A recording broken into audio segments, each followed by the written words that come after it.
இன்றைய முதல் வாசகம் திருத்தூதர் பணிகள் நூலிலிருந்து வாசகம். அதிகாரம் 4 வசனம் 13 முதல் 21 முடிய. அந்நாட்களில் பேதுருவும் யோவானும் கல்வி அறிவற்றவர்கள் என்பதை தலைமை சங்கத்தார் அறிந்திருந்ததால் அவர்களது துணிவை கண்டு வியப்படைந்தனர்.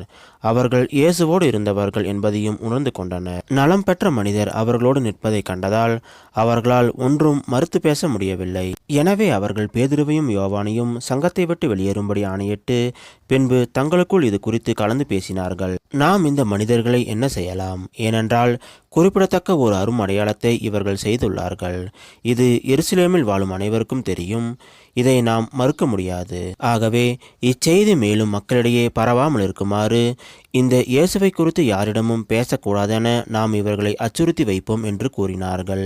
அதன் பின்பு தலைமை சங்கத்தார் அவர்களை அழைத்து இயேசுவை பற்றி எதுவும் பேசவோ கற்பிக்கவோ கூடாது என்று கண்டிப்பாக கட்டளையிட்டனர். அதற்கு பேதுருவும் யோவானும் மறுமொழியாக, உங்களுக்கு செவிசாய்ப்பதா கடவுளுக்கு செவிசாய்ப்பதா? இதில் கடவுள் பார்வையில் எது முறையானது என நீங்களே தீர்மானித்துக் கொள்ளுங்கள்.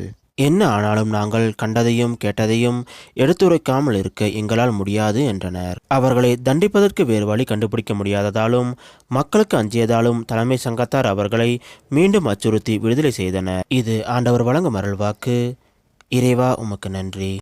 இன்றைய நற்செய்தி புனித மாற்கு எழுதிய நற்செய்தியிலிருந்து வாசகம். அதிகாரம் 16 வசனம் 9 முதல் 15 முடிய. வாரத்தின் முதல் நாள் காலையில் இயேசு உயிர்த்தெழுந்த பின்பு அவர் முதலில் மகதலா மரியாவுக்கு தோன்றினார்.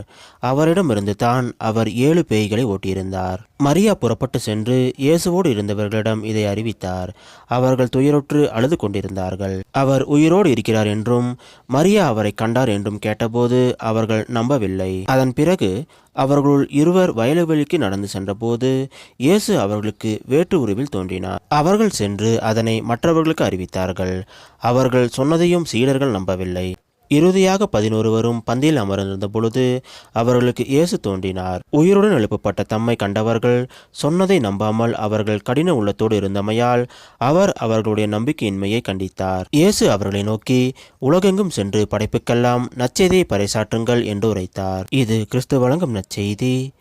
கிறிஸ்துவே உமக்கு புகழ்.